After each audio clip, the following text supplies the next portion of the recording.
Hey, what's going on, everybody? Jared James here, and welcome to this week's edition of our virtual training or virtual coaching broadcast, whichever one you want to call it.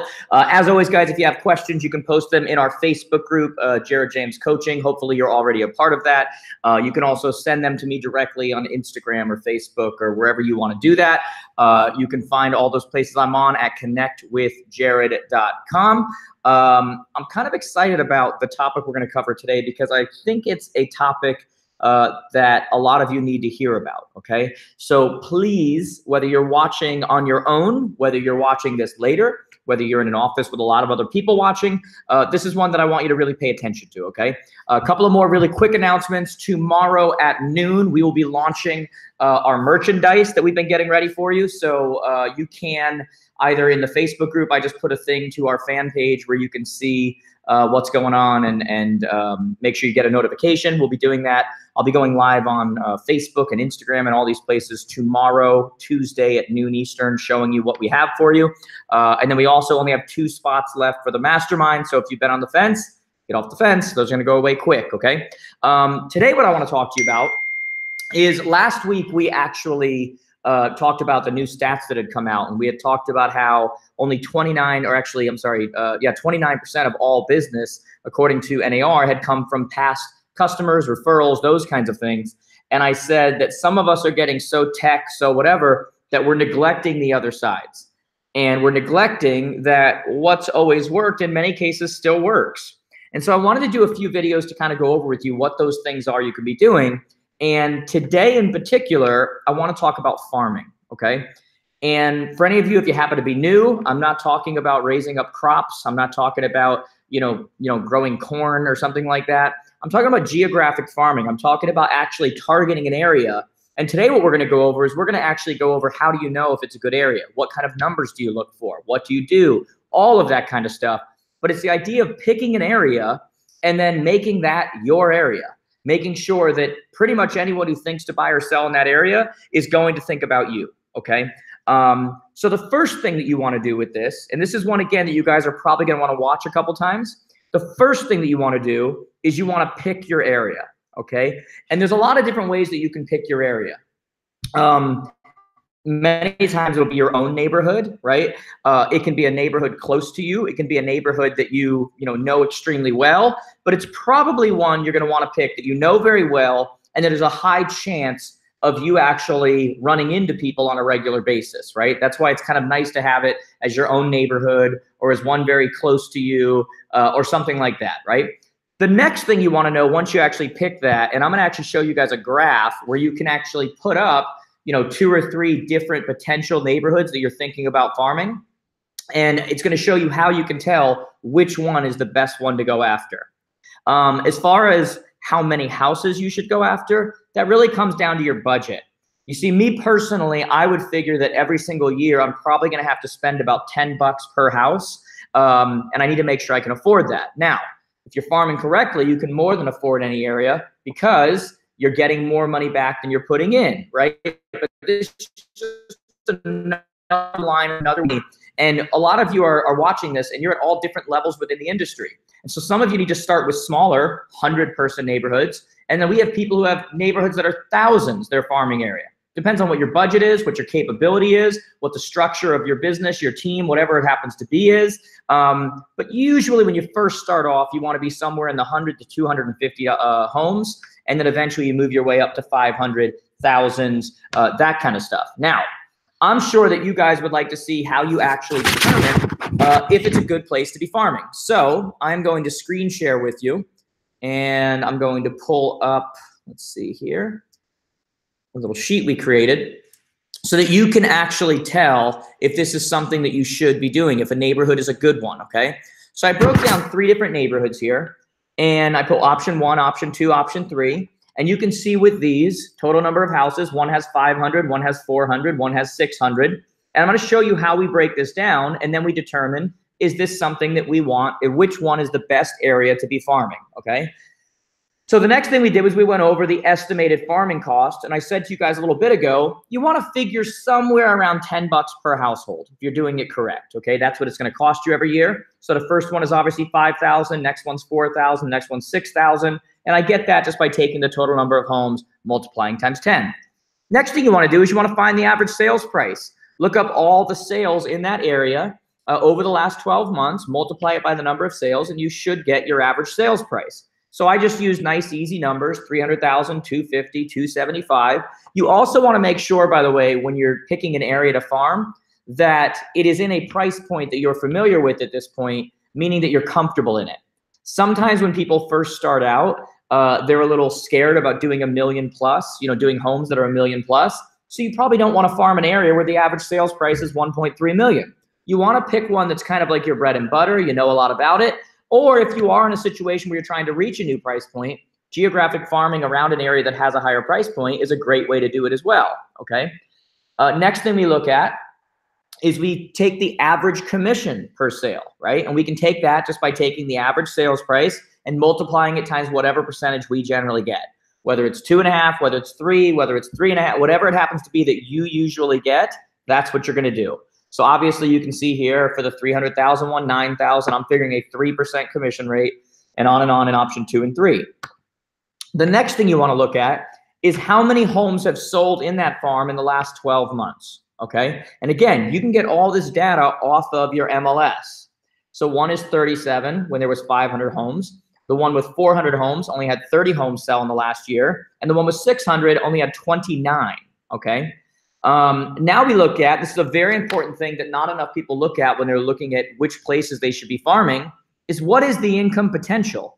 Meaning if the same number of houses sold this year that sold last year at the average commission rate, what is the potential for income in this area, okay? And that basically means that, look, there's a certain pie, there's a certain amount of money that realtors are gonna make on this area. Now it's just a matter of how much of that pie you can claim, how many of those transactions you can get over. Because what we're really trying to figure out here is it worth it, right? Is it worth it to go after this neighborhood? And if you take, and I actually did this on here, if you will take the number of homes that have sold and times it by the average commission. So in the first example, there were 37 homes sold. The average commission was 9,000. Means that there's a $333,000 income potential in this one specific geographic farm that has 500 homes. The next one, there's 225,000, and the next one, 239,250. Now this next number is a number that not enough people pay attention to. A lot of times people will go after geographic farms because they have a price point they want. It's close to them, it's, whatever it happens to be. But this is another one. Not only do you want to see, hey, does another agent have a stronghold on this area? Is it going to be difficult for me to break in? The other thing you want to know is what is the turnover rate? Meaning what percentage of homes are going to go up for sale every year in this place? And the way that you figure that out is you just take the total number of homes that have sold over the last 12 months and divide it by the total number of homes. So in this situation, if we took 37, which was the total number of homes that are sold, and divide it by 500, it means there's a turnover rate of 7.4%. In the second examples, the numbers tell us that there's a 7.5%. And in the third example, we see 4.8%. Now, the reason that this is important is because whenever you're trying to determine which area that you are going to want to farm, you want to make sure that it meets the criteria of what makes it worth it for you. And there's a lot of food for thought out there as far as what percentages you should be looking at. I usually tell people, though, that you want a minimum of a 5% turnover, up to 10%, obviously up to 100%. But what you're really looking for, the sweet zone, is somewhere between 5 to 10%, okay? That's what you're really looking for. Think of it this way. If the same number of homes were to sell based on the last 12 months, sometimes, by the way, you can even take the turnover rate and you can go years even further, take the last 5 years, take the last, whatever it happens to be, but you want a 5 to 10%. Now, the third option here, you could round that up that it's 4.8%, right? Round it up to 5%. But what we're trying to do here is what is my best use of time? Because option 3 doesn't look like a bad option. It just may not be as good as the other 1 or 2. And you may want to go to a place where you're most likely going to get a better return, okay? Next thing we look at is average days on market. And again, I used some numbers from some areas that I looked up here, 43, 39, 61, number of current listings, 13, 8, 10. You're trying to get an overall idea of activity. and how long before somebody actually moves forward with you, okay? That's really the stuff you're trying to find out. And so understand as well that when we're looking at these and we're trying to figure out, hey, which one should I do? Which one has the highest turnover? Which one has, all that stuff. Going forward, once you've been doing this for a little bit, you might be able to do all three of those areas. Fantastic. In the beginning, it's probably going to be too much for one person to take on. Now, you build a name, you build a team, you've got ISAs calling people, following up on a regular basis, all this kind of stuff. Fantastic. But that's not where most of you are going to start. Remember, where you end is not usually where you start. And just because your head is already there and you're going, that's me, I'm going to dominate that, I'm going to whatever, it doesn't mean that that's where you should start now. Because what can happen is that you can actually get frustrated because you weren't able to keep up with all those areas. You didn't have the infrastructure to do it, and then you stop altogether, which is obviously not a good idea, okay? So we want a turnover rate of about 5 to 10%. We want to look at things like days on market. How hot is this area? How is this? And you guys know this in your local marketplaces. Some neighborhoods, some areas are hotter than others. Some neighbors, some areas already have a stronghold, already have somebody who dominates that. That's not a low-hanging fruit. You want to find the low-hanging fruit, areas that are a little bit hotter, have a higher turnover rate, and nobody's really gotten in there at the level that they need to, and now you're ready to be consistent, okay? So let's now look at what we do once we pick the areas that we're going to send to, okay?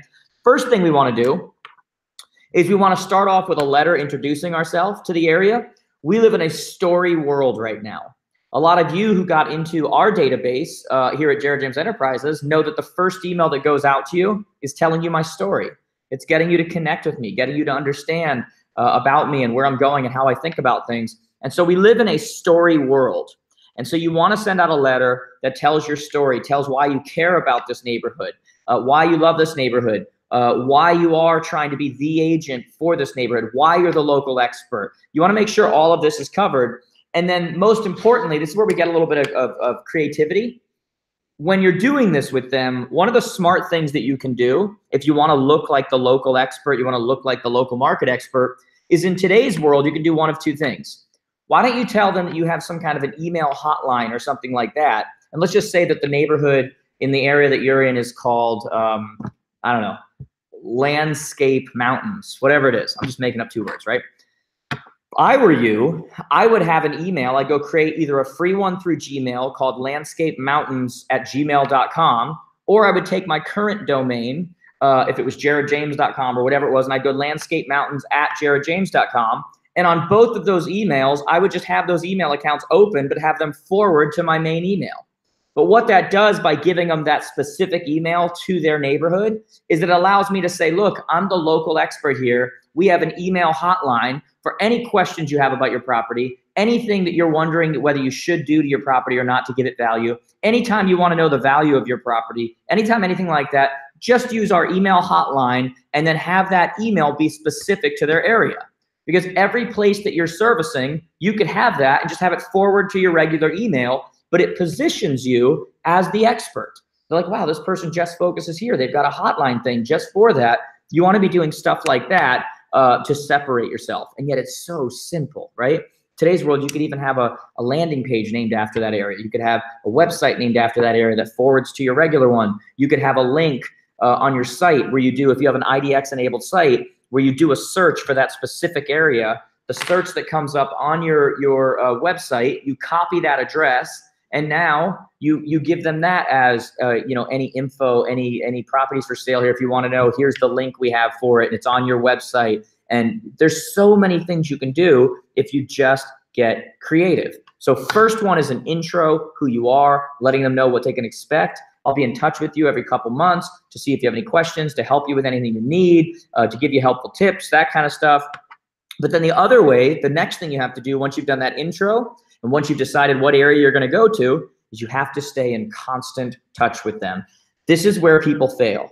This is where they get excited, they see the numbers, and then they're like, let's go, and they send out one mailing or one whatever, and then there's no response, and they go, crap, I'm going to pick another place, and they move on to the next. It's about consistency. And that consistency can come with, so that can be by you walking the neighborhood. That can be during this time of the year. All of you one-on-one students, you know that we're pushing you hard to do client appreciation parties. Maybe it's a good idea to do a client and potential client appreciation party where you invite both. and you've got the, you're giving away pumpkins, you're giving away pies for Thanksgiving, you're giving away, whatever the thing happens to be. And now you give yourself a reason to walk that neighborhood, knock on the doors, give them an invitation to say, hey, I'm having a client and potential client appreciation party where we're giving away pumpkins around this time. We're giving away pies, where there's going to be a face painter there for your kids. We want you to come out this Saturday at blah, blah, blah. It's on me. Come on through, whatever. And you do something like that. Because what you're hearing over and over again, you've just got to get creative, okay?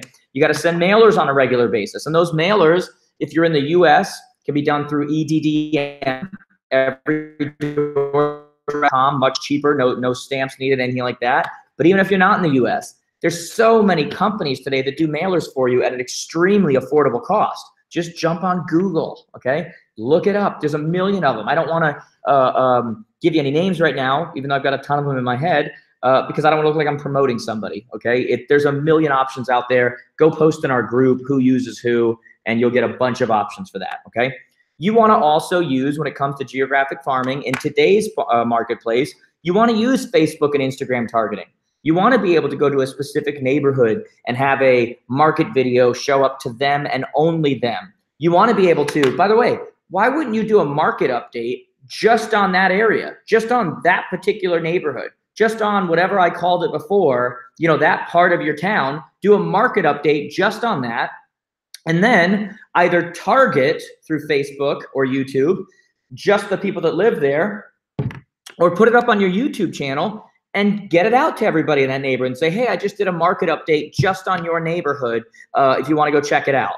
And in that market update, you talk about how many homes sold, how many are left, what's happening there, what people are looking for, what makes a good seller, what makes a good buyer. And you literally either do something where you direct them to your YouTube or you put it on USB and deliver it to them. Or, there's so many different things you can do that, but you've got to get it in their hands, okay? And so you can do that through mailing, you can do it through email, you can do it through dropping off to them. There's many different ways you can do it, but what you have to do is do it, okay? So market updates specific to that area, that's what makes you look like a local market expert. What else do you do? Circle prospecting. Circle prospecting has almost been forgot about by people, but it's powerful, right? So circle prospecting is the idea that when something comes up, whether it's an open house in that area, whether it's a new listing that comes up, you prospect around that area. So you should be looking for any property that comes up in that area, whether it's your listing or not. Because if it's not your listing, it's a publicly listed available MLS, property, then you're able to go walk the neighborhood, call the neighborhood. Hey, I told you I'd be letting you know what was going on. This house just came on. Are there any questions you have about it? By the way, I'm not sure if you're aware, it may have changed the value of yours. Would you like to know how it's changed? Now you're just finding ways to touch them over and over and over and over again. And by the way, if it is your listing you get in that area, you better make a big deal about it. And now when you're calling people or you're walking up to their house and knocking and saying whatever, what you want to do is use a very specific line, which is, hey, so-and-so, the seller, they probably know the seller, that's probably a friend of theirs, you're gonna say, hey, so-and-so asked me to personally reach out to you, okay? And the truth is they did, because you said, do you want me to reach out to everybody in the area? They're like, yeah, they asked you to personally reach out to everybody in the area. Personally asked me to reach out to you and let you know their house is for sale, and then you go right into the verbiage, right?